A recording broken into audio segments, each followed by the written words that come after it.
la presse a pris l'habitude de présenter David van der Meulen comme l'enfant terrible de la bande dessinée belge, vous voyez. Alors, effectivement, des premiers albums qui étaient peut-être un peu plus grinçant, humoristique que la série que tu as entamée en 2005. On va évidemment en parler. Je pense à Grim Comics, tout un univers plutôt du fanzine, mais on y reviendra. Mais en 2005, David van der Meulen, tu sors chez Delcourt le premier volume d'une série qui en compte 5 aujourd'hui, qui est consacré, et on y reviendra bien sûr, à la figure de Fritz Haber, chimiste allemand d'origine juive, qui, on le verra, est un personnage qui hante véritablement, enfin, oui. En tout cas qui est présent depuis 10 ans dans ton travail. Personnage, donc Fritz Haber, très complexe, mais au-delà de ça, on verra que c'est aussi une sorte de fresque de l'Allemagne expressionniste, en tout cas de l'Allemagne de premier tiers du XXe siècle, que tu développes dans ce travail. À côté de cela, tu publies également comme scénariste avec ton complice Daniel Cazenave, on y reviendra, une série d'albums consacrés à la vie et à l'œuvre de figures du romantisme européen. Alors comme ça, c'est un peu pompeux, mais on verra que ce l'est moins. Il y a une sorte de liberté aussi dans le travail. Une collection, donc sous forme de collection, qui s'intitule Romantica. Et enfin, parmi ton actualité la plus proche, une autre casquette, celle de directeur de collection, depuis peu aux éditions du Lombard, puisque tu as lancé cette collection, la petite BDthèque des savoirs, hein, sous plus petit format, qui compte aujourd'hui 4 titres jusqu'à présent, et sur lequel on reviendra évidemment.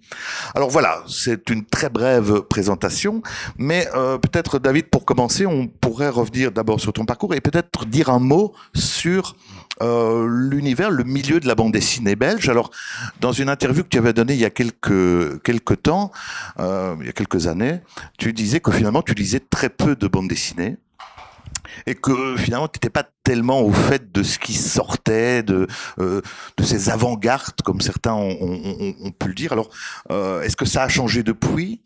Et est-ce que c'était une façon aussi de rester un peu, de garder ce regard un peu spontané, un peu décalé aussi par rapport à peut-être des groupes ou des groupements qui se faisaient?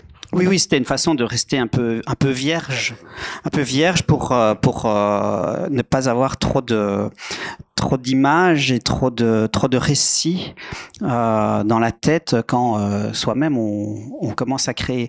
Mais j'ai toujours été intéressé justement par les avant-gardes et par les choses un petit peu difficiles, enfin ce que j'appelle la bande dessinée de poésie, donc les choses muettes, assez difficiles d'accès. Et par contre, c'est vrai que j'ai longtemps abandonné la lecture de ce qu'on appelle la bande dessinée classique, aventureuse, sérielle, avec un héros qui revient et tout ça pendant de nombreuses années. J'ai arrêté d'en lire, mais tout en continuant tout de même à me tenir au courant de ce qu'il faisait. Je continuais tout de même à aller dans les librairies, à feuilleter et à me tenir au courant tout de même de ce qui sortait. Mais je pense que c'est quelque chose qui... alors je me soigne parce que depuis maintenant, effectivement, je suis directeur de collection et donc... mais enfin, ça n'a pas de... Il n'y a pas de lien. Il n'y a pas de lien au fait que je suis revenu à lire de la bande dessinée. C'est aussi au fil des ans, il y a aussi le fait qu'on rencontre de plus en plus de confrères dans les festivals, on se fait de plus en plus d'amitié et il est tout de même un petit peu aussi important par simple amitié et par respect de chacun de commencer à lire ce que font les amis et donc le fait d'avoir de plus en plus d'amitié et d'amis faisait que j'ai commencé à relire de la bande dessinée. Donc donc là maintenant, mais je pense que je reste toujours un petit lecteur de bande dessinée. Je pense que je dois en lire moins d'une dizaine par mois. Je pense que c'est même de trop. Je crois que je dois lire 5 à 6 bandes dessinées par mois. On verra, peut-être que finalement tu lis peut-être plus de romans ou de littérature que de BD. Ah oui, absolument, absolument. Je suis quelqu'un de... Alors déjà, je suis... En fait, si j'ai arrêté la bande dessinée, ce n'est pas que j'ai arrêté la bande dessinée en tant que telle. J'ai arrêté le récit, en fait, et la fiction. Donc, c'est en cela que, par exemple, dès que toute l'élaboration de ma série Fritz Saber qui m'a pris énormément de temps, que j'ai commencé à la fin des années 90, et bien pendant plus d'une bonne douzaine d'années, je me suis interdit toute fiction, qu'elle soit romanesque, qu'elle soit télévisuelle, film, tout ça j'ai arrêté. Et donc c'est une expérience assez enrichissante qui fait que je me suis plutôt tourné vers les livres de sciences humaines, la poésie et donc voilà, donc ça c'est déjà un parcours qui, je pense, dans mon, enfin je le vois par rapport à mes confrères, oui, c'est assez singulier. J'ai très peu de connaissances qui ont fait ce même parcours que moi, de façon aussi radicale et aussi longtemps en fait. Il se trouve que je l'ai fait non pas par Paris ou mais c'est quelque chose qui est advenu comme ça et voilà. Et puis finalement ça s'est un petit peu j'ai un petit peu arrêté de faire ça. Enfin, je suis revenu à la fiction de façon beaucoup plus sereine. C'est-à-dire qu'à un moment, j'étais véritablement fâché avec la fiction et surtout avec la fiction audiovisuelle et filmique parce que j'estime que le cinéma était un médium extrêmement agressif de par sa temporalité, le fait qu'un réalisateur impose ou un metteur en scène d'ailleurs impose une temporalité pour faire comprendre des idées et des émotions à un téléspectateur ou un spectateur. Je trouvais ça d'une violence assez extrême et notamment, une des choses qui me rendait le plus fou, c'était les films qui saisissent, par exemple, les scènes qui peuvent saisir. C'est quelque chose que qui peuvent et qui me mettent encore toujours en colère. Donc et donc en cela, ça m'a permis de penser beaucoup plus le médium qui était le mien, qui était la bande dessinée, qui justement s'interdit cette violence et propose de faire des récits qui sont, c'est le lecteur qui choisit son propre rythme de compréhension et il peut feuilleter un petit peu avant, ses yeux peuvent aller un peu en bas de la page, un peu avant, il a une vue globale et puis il tourne, il peut revenir, ce qu'on ne fait pas, enfin on peut le faire évidemment en regardant un DVD, un Blu-ray, faire un retour en arrière, mais en fait les gens ne le font pas, on ne le font pas.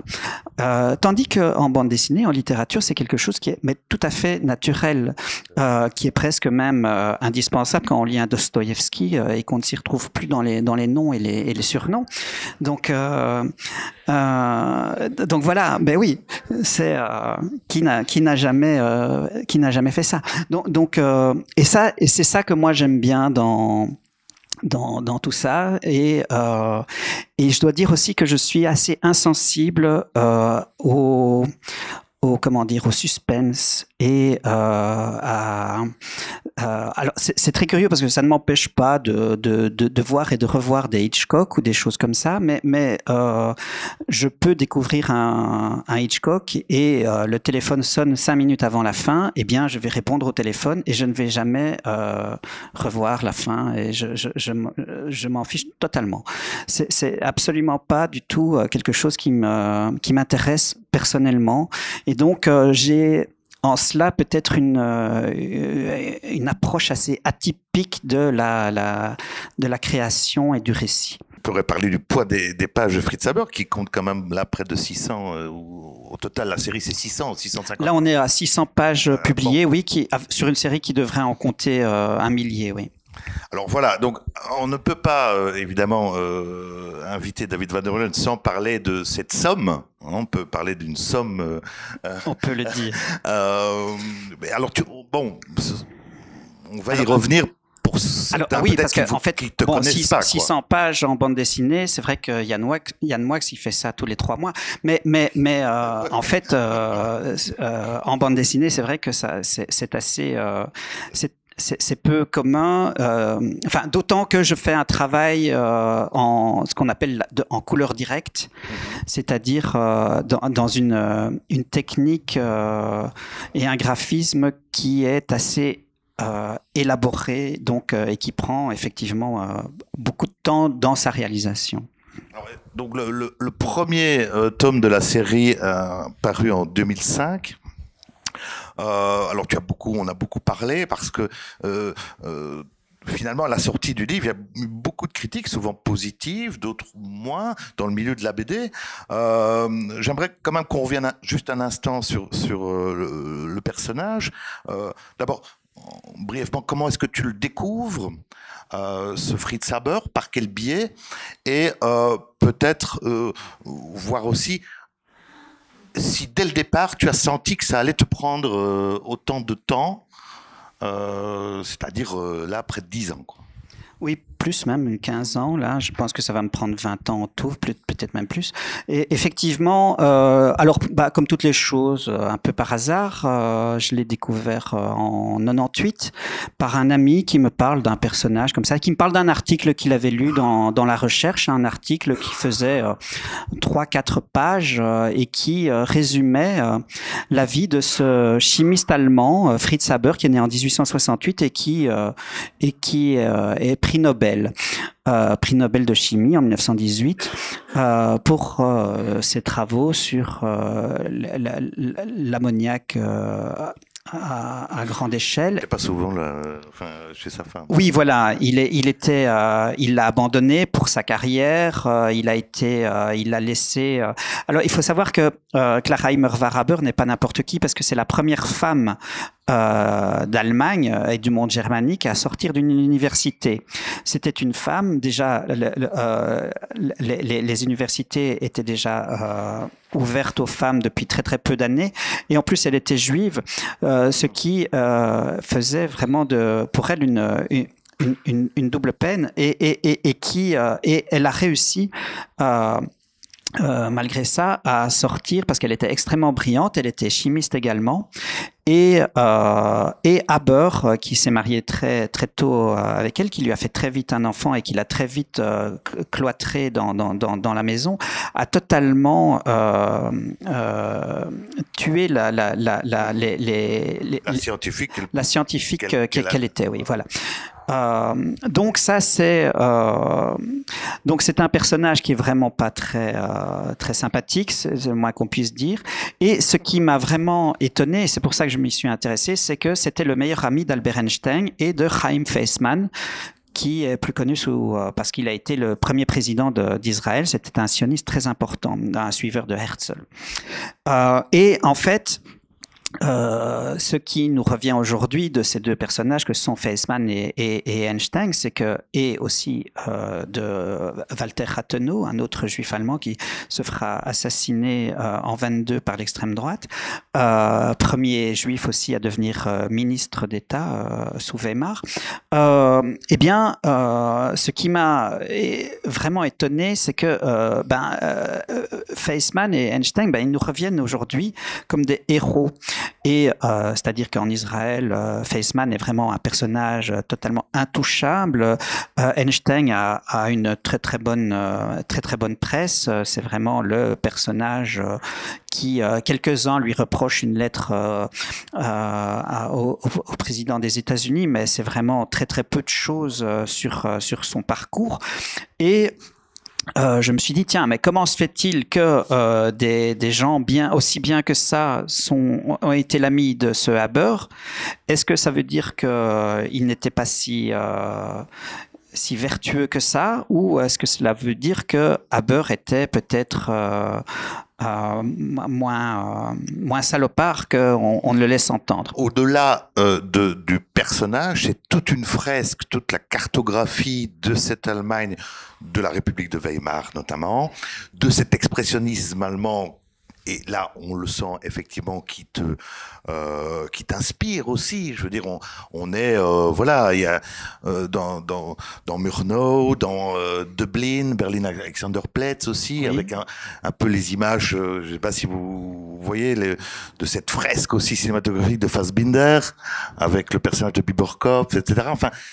Voilà, dans cette crise-là, quoi. Oui, c'est-à-dire que pour travailler, avant de faire ma première planche de Fritz Haber, j'ai lu pendant 5 ans des choses allemandes et de la littérature allemande, et notamment, j'ai essayé de m'intéresser à quelles étaient les lectures de chevet de mes personnages qui allaient être mes personnages principaux. Donc, je savais que Haber avait pour auteur de chevet Schiller, Goethe et Thomas Carlyle, qui lui était anglais, mais qui était un grand germaniste anglais. Donc, ce fameux philosophe qui a développé la théorie de la philosophie des héros, donc qui va inspirer des gens comme Proust, Gide et tout ça plus tard.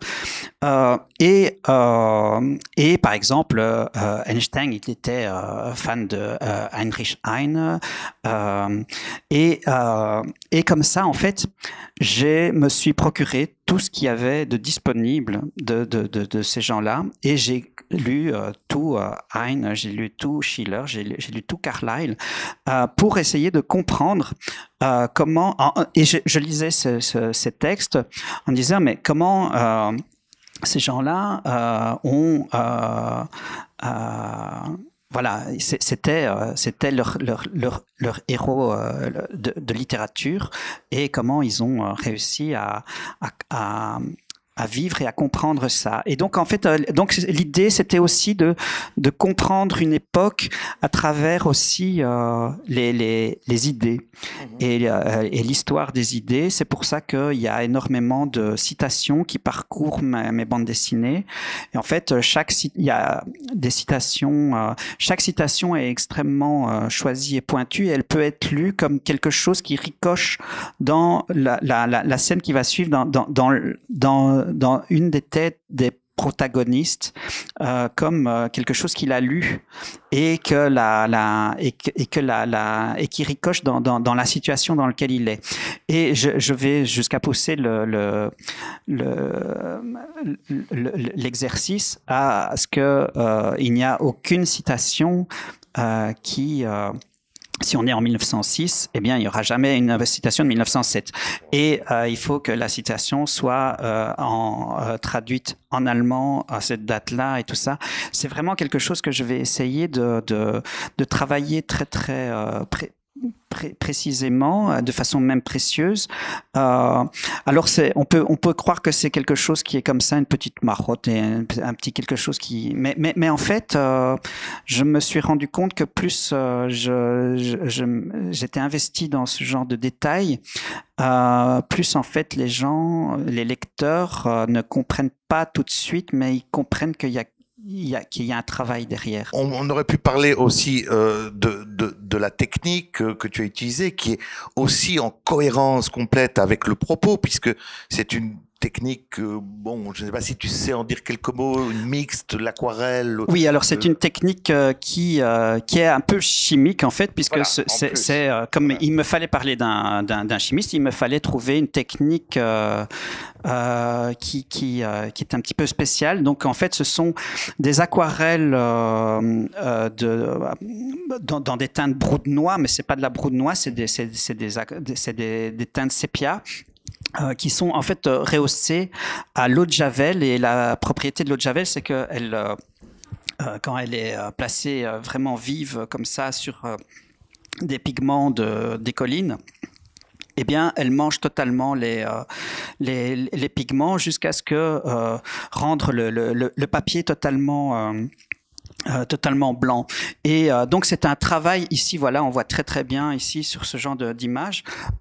C'est un travail totalement à l'envers, c'est-à-dire que pour faire cette image, eh bien, contrairement à la technique basique de l'aquarelle qui travaille sur la réserve, c'est-à-dire que on ne met pas de peinture là où on veut de la lumière, on veut des blancs. Eh bien ici, moi, je travaille, je mets toute ma page en sépia, et je reviens après avec de l'eau de javel qui est diluée ou non, pure ou pas. Donc pure, ce sera blanc,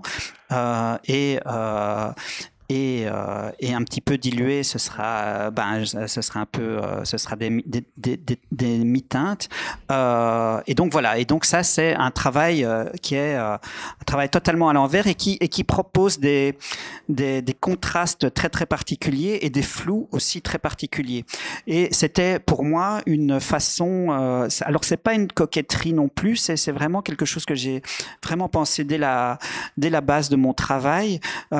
C'était parce que je voulais créer des images, ce que j'ai fini par appeler des images mémorielles, c'est-à-dire essayer de travailler une période qui n'existe plus, une période déchue. Enfin, c'est-à-dire que beaucoup de décors de l'Allemagne que je produis sont des décors qui n'existent plus. C'est un Berlin qui a été totalement bombardé Seconde Guerre mondiale.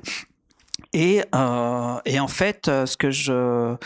Et donc, mes images sont chaque case mélange une partie extrêmement hyper réaliste, et chaque case fuit vers une abstraction totale et le flou. Et c'est-à-dire que donc c'est pour moi une espèce c'est de montrer un petit peu symboliquement ce que eh bien voilà, les images que je propose, eh bien voilà, elles sont très présentes de par une partie de leur côté hyper réaliste, et en même temps elles disparaissent, elles sont rongées par la chimie, mais aussi par le temps, et par cette incapacité de rendre l'histoire, puisque effectivement ce Fritz Haber, même si j'ai lu énormément d'ouvrages sur lui, et que tout est on va dire vrai, n'en reste pas moins mon Fritz Haber, et pas le Fritz Haber. C'est une vision totalement, effectivement, personnelle. Je pense qu'il y a pas de... Enfin, j'essaye d'être le plus neutre possible, mais en fait, il n'y a pas de... Enfin, je ne crois pas dans la neutralité historique. Peut-être pour terminer, avant de passer à table, hein, puisque vous savez que c'est la tradition de ces dîners littéraires bruxellois. Donc, cette collection toute récente, hein, de la petite bibliothèque des savoirs, BDT. La petite BDT, pardon. Affirmer la bande dessinée. Ça, c'est une formation professionnelle, parce que je suis bibliothécaire. Mais bon, petite BDT des savoirs au Lombard. 4 titres parus pour l'instant, notamment celui que tu viens d'évoquer, un texte d'Hubert Reeves, illustré par Daniel Cazenave, qui est un de tes complices, puisque tu as déjà travaillé avec oui, lui. Mon vieux camarade de combat. Tu as travaillé avec lui, il est illustrateur, tu as travaillé comme scénariste sur une série Romantica, là aussi où vous mettiez en scène la vie et l'œuvre de certains littérateurs romantiques européens. Il y a eu un volume sur Shelley, il y a un volume sur Von Chamizo. On a fait aussi 2 albums chez Poisson Pilote, chez Dargaud, dans les années 2000. On a fait, et on continue toujours à faire des histoires aussi dans la Revue Dessinée, qui est un collectif qui continue d'apparaître et qui est un projet de journalisme en bande dessinée et de documentaire. Voilà. Donc le principe, un auteur spécialiste d'un domaine, du savoir, et un illustrateur, donc différent. En l'occurrence ici, j'ai pris le numéro 2 de la collection qui est paru cette année, Daniel Cazenave, mais d'autres illustrateurs prévus et qui ont sorti. Je pense notamment à Agnès Maupré, qui va illustrer une histoire de la prostitution écrite par Laurent de Sutter. Alors ceux qui peut-être qui étaient là il y a 2 mois ont rencontré Laurent de Sutter, donc il participe aussi à l'aventure. Peut-être nous dire simplement à qui s'adresse finalement cette collection. Est-ce que c'est plutôt pour les jeunes? Il y a un côté pédagogique malgré tout? Il y a un côté totalement pédagogique, mais alors là, absolument assumé, oui, tout à fait. Et donc, ça s'adresse vraiment à tout le monde et on va dire à partir de certains enfants éclairés, on va dire.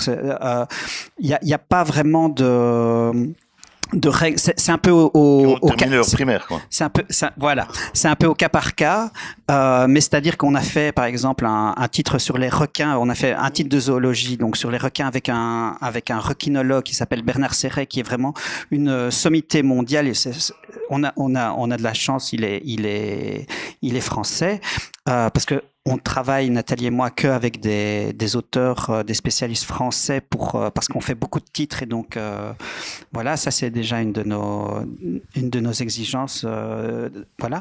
Et donc en fait l'idée c'est eh bien par exemple ces requins, il y a des enfants de 7-8 ans qui aiment beaucoup ce livre, mais on sait, alors que il y a certainement des pages qu'ils ne sont pas encore capables d'assimiler, de comprendre, mais de même que pour le travail d'Hubert Reeves, qui a ce talent assez incroyable de vulgariser et de faire plaisir autant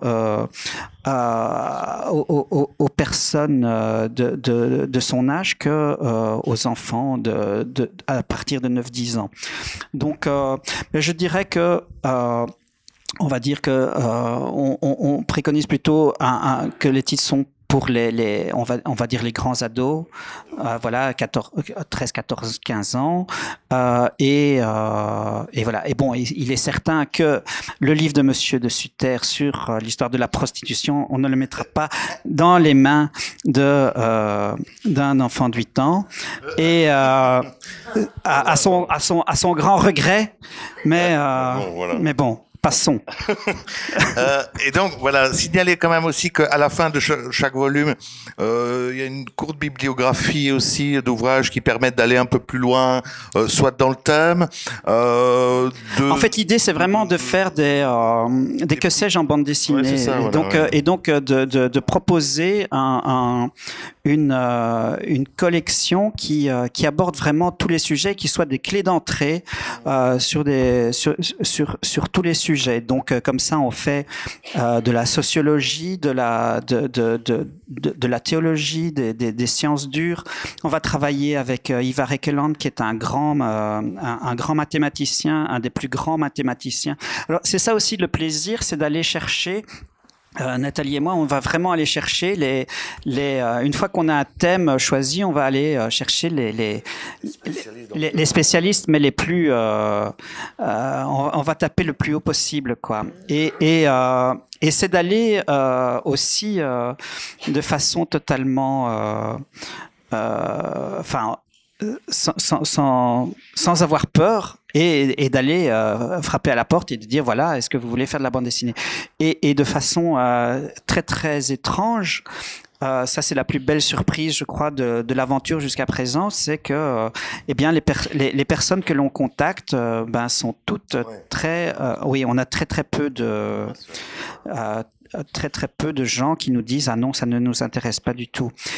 Bon, et je m'intéresse quand même aussi beaucoup à connaître un petit peu les gens qu'on va contacter, et je sais qui je ne dois pas contacter. Il reste quand même encore pas mal d'intellectuels et de grands esprits qui ont des préjugés extrêmement coriaces envers la bande dessinée.